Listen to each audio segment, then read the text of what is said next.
Parjii Saviin from Next to Clan, Illinois, and we're going to be doing the basic armor making tutorials. So for the basic armor construction, we're going to be working on the torso armor, the thigh armor, and the shin armor. All these templates can be found on the Mandalorian Mercs website under the costume templates and tutorials. So these are going to come off the templates in standard sheets, and you're going to cut them out along the lines where the black is. Trim them out. They have different size templates, so choose the best one for your height, though you are going to have to make sure that the templates itself are going to be able to fit your person. The most important thing when it comes to doing modern style chest plates is the spacing. So making sure that the spacing between your chest diamond, your collar, and your chest plates is all even in correlation with what the CRLs tells you. The only way that you can make sure that your spacing is correct before you start cutting your cintra or whatever material you're using is to tape the templates onto yourself. Then you're going to take a photo, have someone take it for you, and contact your local reseller to make sure that placement is correct. Also, make sure you're posting your whips on the forums. It's super important to get outside feedback. Another thing that is super important is your sizing. So sizing for your armor to make sure it's not too large or too small for you. So in this case, the template's straight out of the printer. The collar is not supposed to go past my shoulders. This is going to impinge movement, and making sure that the edge of your chest plate is matching up with the edge of your collar plate. Alright, so like I said in the past video, making sure that the templates are sized to you correctly. So you're going to want to tape on, especially the boot armor and the knee armor, to make sure that they are your size. As you can tell with this template, I probably need to trim down the edges of the knee armor so it can lay flush against my knee. With the boot armor, you want to make sure if you have boots with laces, you're covering all of the laces. Cool? Awesome. Now let's move on. Alright, so there's different materials that we can using as your medium for your Mandalorian armor. The one that we mainly use is Sintra, which is a PVC expanded foam used in 3mm or 6mm. You can be using actual PVC pipes or one of these 5-gallon buckets. You can be using a Rubbermaid bin. These are super easy to work with and they do not break or snap, unlike Sintra. Or one of the mediums is using cardboard and fiberglassing over it. Using this method is a little bit more difficult because you're going to be working with fiberglass, but it is doable. Now, when you get to the part of actually cutting your material, the tools you're going to need are vastly different.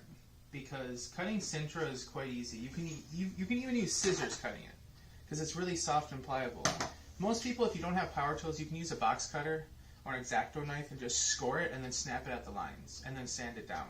Now when you get to like Rubbermaid bins, because of the material that's made out of and the plastic they use and PVC pipes, using a knife is actually dangerous and it's not recommended because you can cut yourself because it's such a strong material. So that's when you have to get to power tools. Now you can use corded or cordless, but I prefer to use a saber saw, but any type of jigsaw or saber saw or anything that can actually cut through it really quickly with a sharp blade is what you're looking for. Now, when you get to more advanced materials like fiberglass, now fiberglass is easy to cut, but it just takes a lot more time and energy to make it just because of the process of curing the resin in the fiberglass. Now, when you use something like a bin, a storage bin, or PVC pipe, it's very important to remember that there's already coatings of preservatives on the plastic. So unlike Sintra, where all you have to do is scuff it and you can paint right on it, cardboard, you have to really fiberglass it, then you have to sand it down, then you have to prime it multiple times to actually get it to stick to it. Rubbermaid bins are the worst because they don't really want to absorb anything, so you really have to work the paint into it and buy the correct type of spray paints to actually bind with the plastic. Same with PVC. Alright, so no matter what tool or material that you're using, it is important to have proper protective equipment. That means eye pro when you're dealing with cutting, or a respirator when you're dealing with sanding things. Alright, so the first method that I'm going to be showing you is using a box cutter to cut Sintra. This is an easy scoring, so you're going to cut here. And make sure you are cutting where the line is drawn.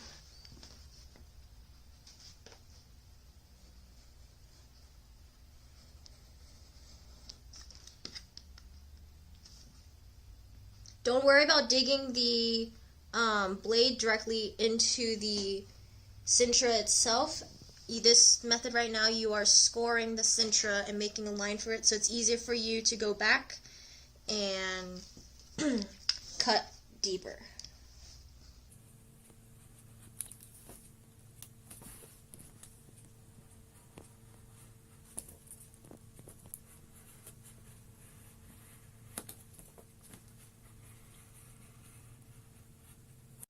Alright, so this is where you're going to start digging a little bit deeper into the plastic now that you've scored the piece.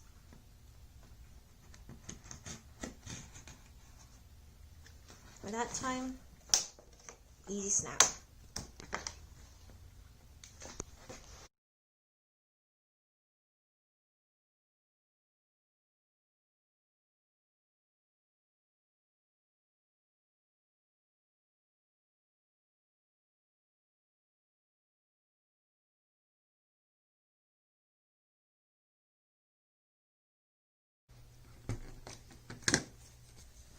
Alright, so this might not be the most time-conservative method. It took me about 2 minutes just to cut out the collar plate, and you still have a bunch of armor to go through. But if you don't have power tools, this is a way that you can cut your Sintra. Now the next method I'm going to be going through is using the scissor method.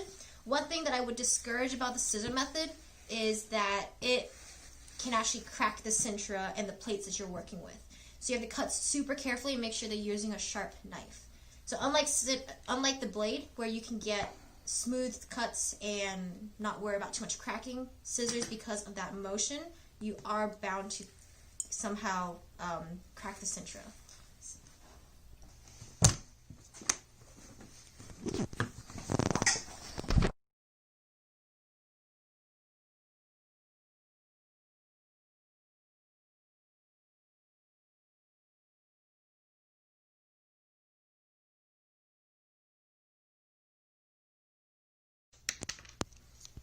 Alright, so you could tell that by using the scissors, you could cut the Sintra. However, doing the scissor method, it's a little bit, it's better for straight lines. Doing compound curves for stuff as like the chest diamond or the ab plate is going to be a little bit more tricky. Unlike a razor blade or scissors, a saber saw is a lot more powerful and can cut through practically anything in your workshop, including your fingers. So please be very careful, wear eye protection, and take your time. Don't be afraid of the tool. If you're not confident on how to use it, find somebody to show you how to use it. Just take your time and be careful.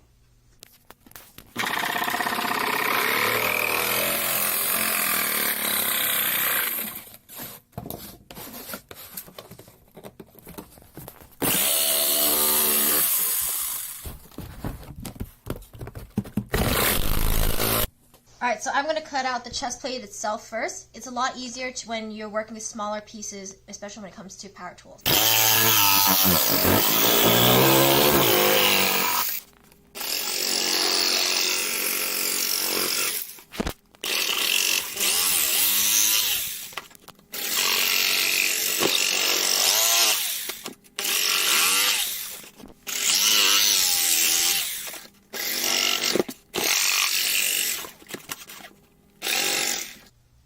Alright, from here you see that we just cut out the chest plate. Now there's a bunch of fray marks that from the saber saw. What you're going to do is you're going to take a sandpaper, smooth on all these edges, and you're good to go for your chest piece.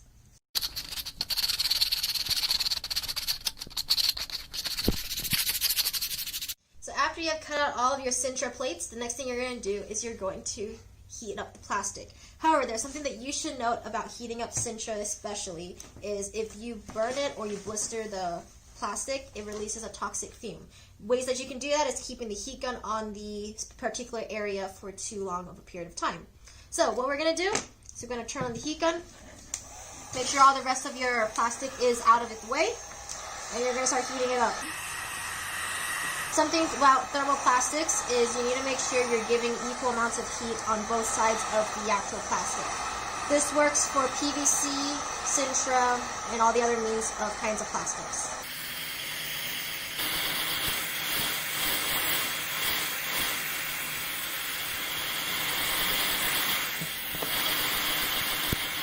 you'll know when the Sintra is ready to be molded to you is when it starts to become malleable and almost like a flimsy texture. Alright, the next thing you're going to do once it is malleable, so you're going to place this on by your collar. Make sure it's almost to the nape of your neck, and you're going to press down on the corners. Alright, if you can have someone else help you with this, that makes it a little bit easier, but you can do this by yourself. One thing you can also do is to be standing in front of a mirror to make sure you're lining all the plates up correctly.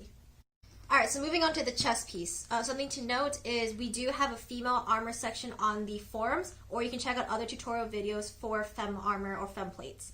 What we're going to be focusing on is the unisex Mandalorian armor. Alright, now we're going to be starting with the chest plate. So what you're going to do, again, is heat up the chest plate the same way we did the collar plate.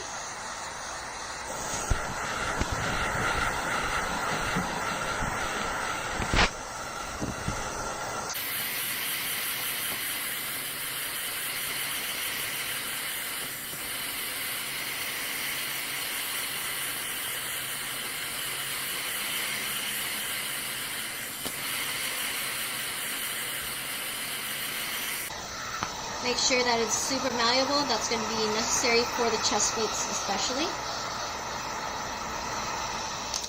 Lay it on yourself. Another way that you can also do this is to make a duct tape dummy, which is just have a t-shirt, you're going to wrap yourself in duct tape. This usually works best if you have another person helping you with that. And you can form it to the bust. And you're noticing some gappage on the side. You want to make sure it's staying flush to your torso.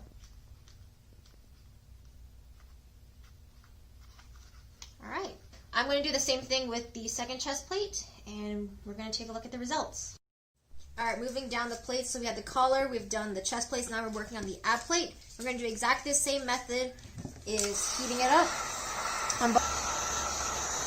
If you're noticing that some of your plates are not forming exactly the shape of your body, what you're going to want to do is heat in small little sections, and instead of heating up the entire plate.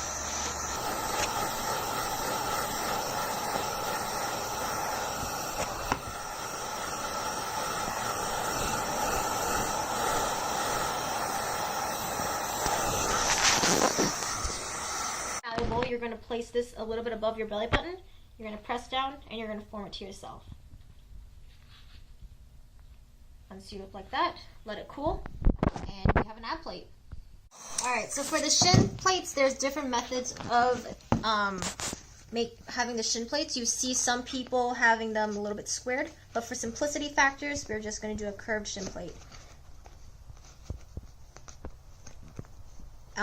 Ways that you can attach this to your flight suit, which you can have a huge piece of Velcro up the top and have buckles along the side, but all that choice is up to you. Alright, and there we have it, a full set of Mandalorian armor. Howdy y'all, we're going to be talking about the basics of painting and weathering in this video. One thing that you should note is the safety of spray painting. You never want to do it indoors unless you have a properly ventilated area, such as this garage. So, whenever you're painting, you always want to carry a respirator or some sort of mask. Alright? Cool. Okay, so the first step is you're going to want to sand down your Sintra. You want to make sure that there's some ridges in the actual Sintra, so using a 150 grit sandpaper would be best. You want to have some sort of texture so that your primer can actually stick to the plastic. If it's a smooth type of material like Sintra is prior to sanding it down, your primer will not stick to the plastic and you're going to have a lot of pull from the paint and it actually may chip, which is not what you want. Another thing you want to do, or not want to do, is you never want to mix paint. So if you're using Rust-Oleum, stick with Rust-Oleum. If you're using Krylon, stick with Krylon. Never mix the two paints because that can cause chipping, which will mean that you have to sand down your entire plate, and it's going to take a lot more time. Alright, so what you want to do is make sure all of your edges are sanded down, smooth to a smooth edge. That will make your finished product look a lot better.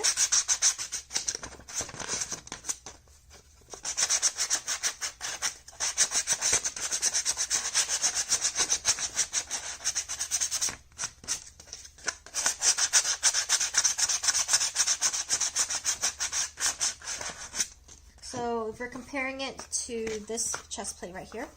The sides here is not smoothed down.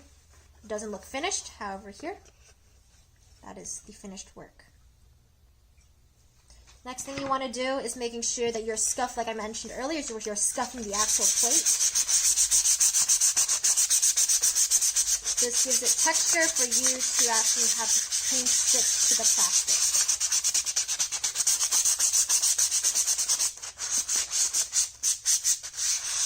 So as you can see, there are slight scuff marks in the plastic. Alright, you want to make sure that you are using a primer that's meant for plastic, and you're going to shake up the bottle just like it says on the instructions down here, or just shake it until you know that the paint is mixed. Then we're going to spray the paint. Make sure it is a primer. If you're using any other types of spray paint, it will not bind to the plastic. Alright, let me paint this up while I put the respirator on, and we'll be back. Alright, so when you're spraying the spray paint, what you want to do is you're going to do long, even strokes.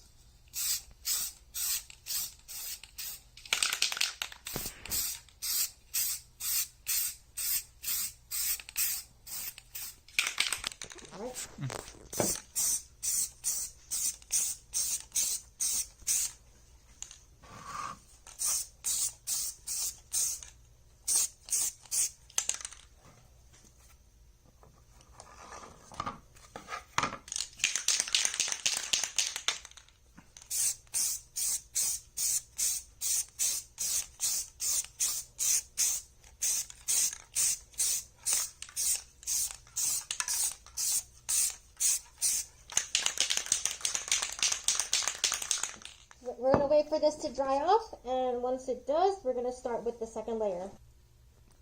Alright, when painting, you want to make sure that you don't have any pools in your paint, because that can start to have it crust up and doesn't give it a finished look.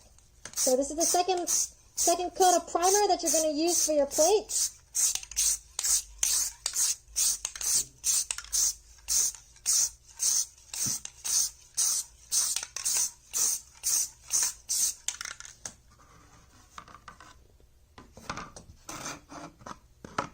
You always want to be using 2 coats of primer.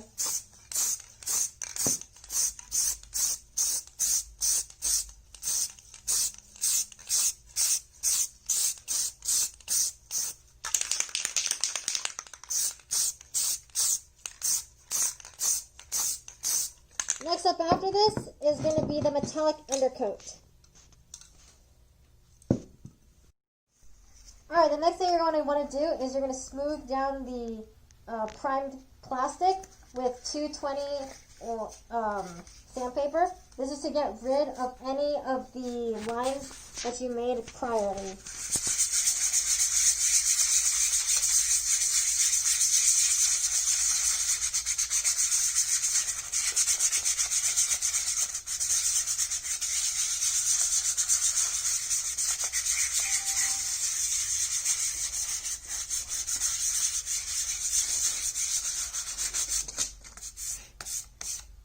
Alright, so if you compare the two,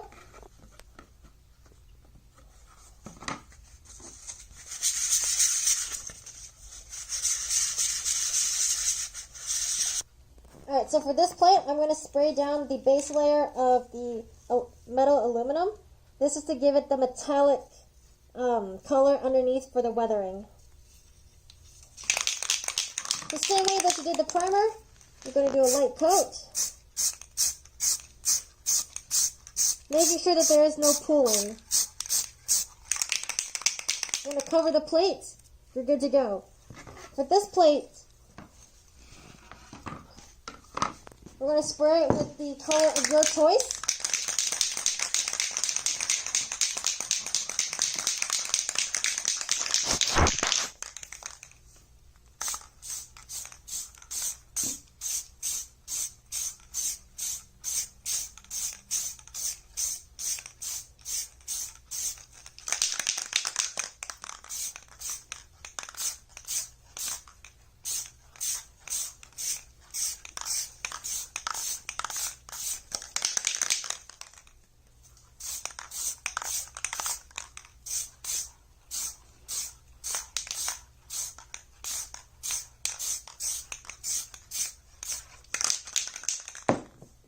wait for these things to dry. Alright, for this, we're going to be using a liquid latex. However, you can be using toothpaste to create a chipped weathering method. So for this, the idea is to make patterns in the armor that looks like you just got hit by blaster fire, or paint chipping just from constant rubbing against the different plates.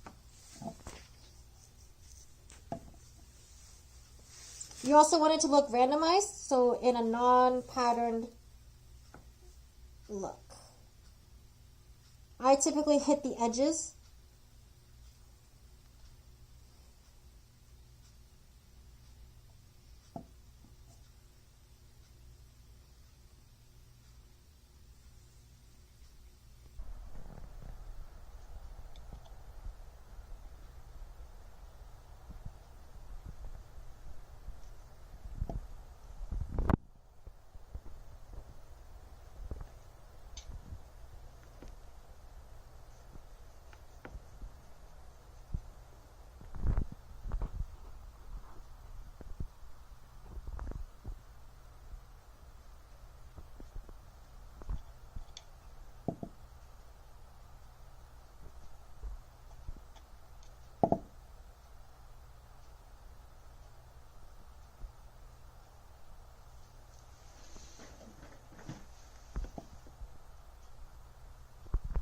Alright, so for this part of the weathering technique, I'm letting the latex currently dry for this part for the paint chipping. So we're going to be doing the method where you're actually just black washing and it's like kind of like scuffing the armor. So I'm actually using steel wool as one of the mediums.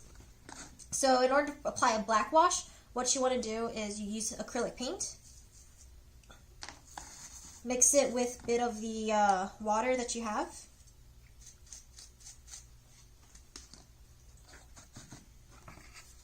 And you're going to apply this to the armor.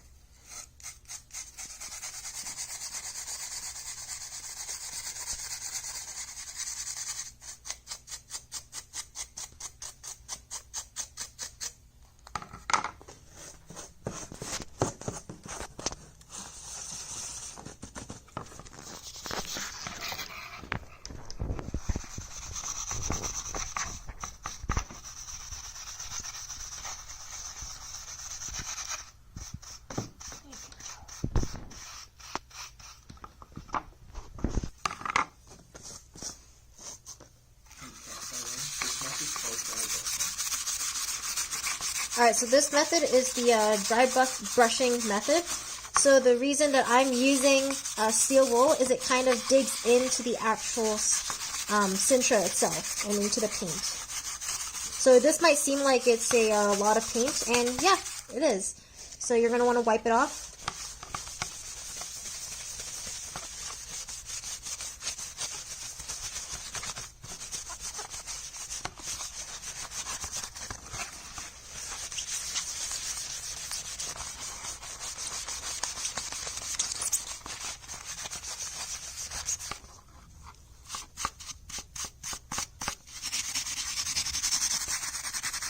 And focus along the edges.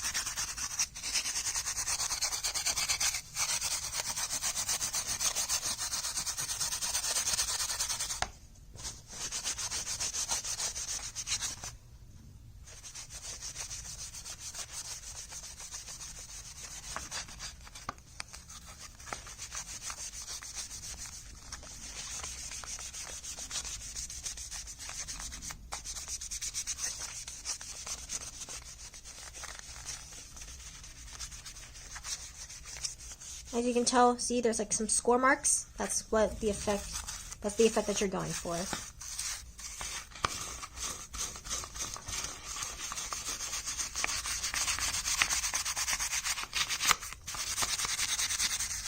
Once you're weathering your plates, you want to make sure that you're also weathering your soft parts in the same amount that you're weathering your plates.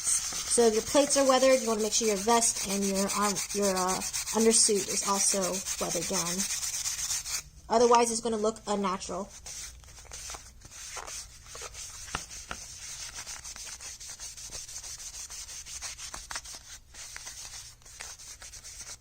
So I have a little bit of silver paint, and you're just going to kind of brush down the edges.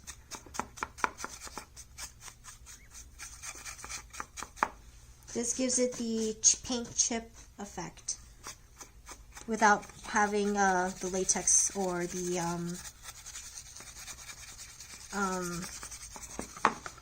toothpaste.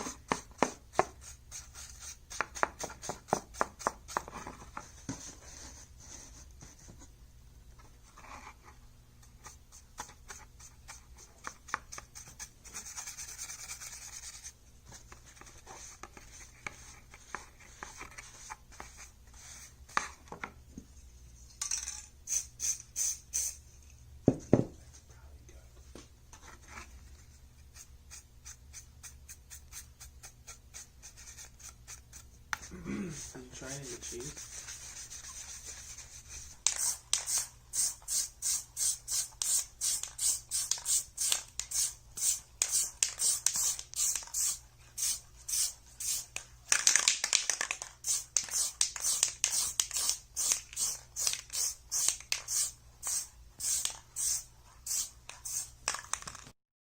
Alright, so after the paint dried, I already started a little bit, but you're actually going to peel the latex off.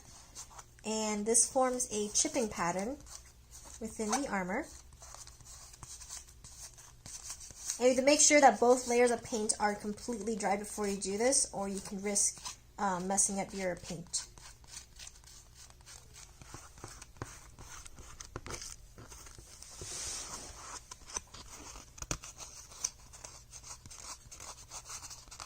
If you're doing this with toothpaste, the best way to do this is get a sponge and rinse it under water as you're scrubbing away at the top layer very carefully.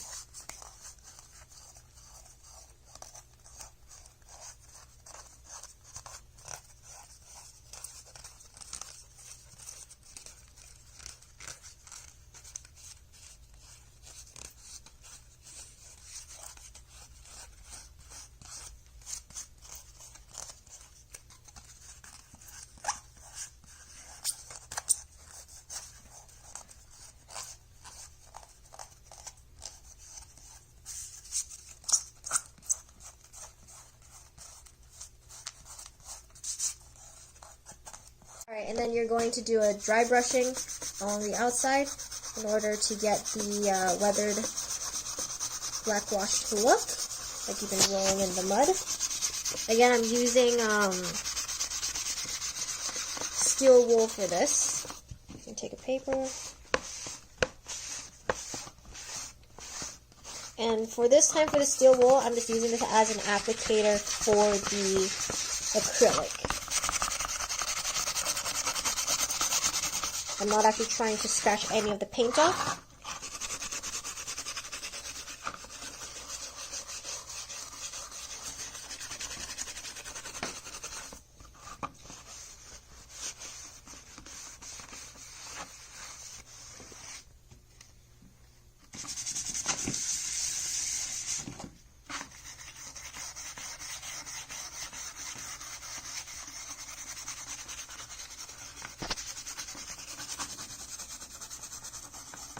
Alright, so these are the two different methods of weathering. This one is the latex method, and this one is the scuffing method, and the dry brushing.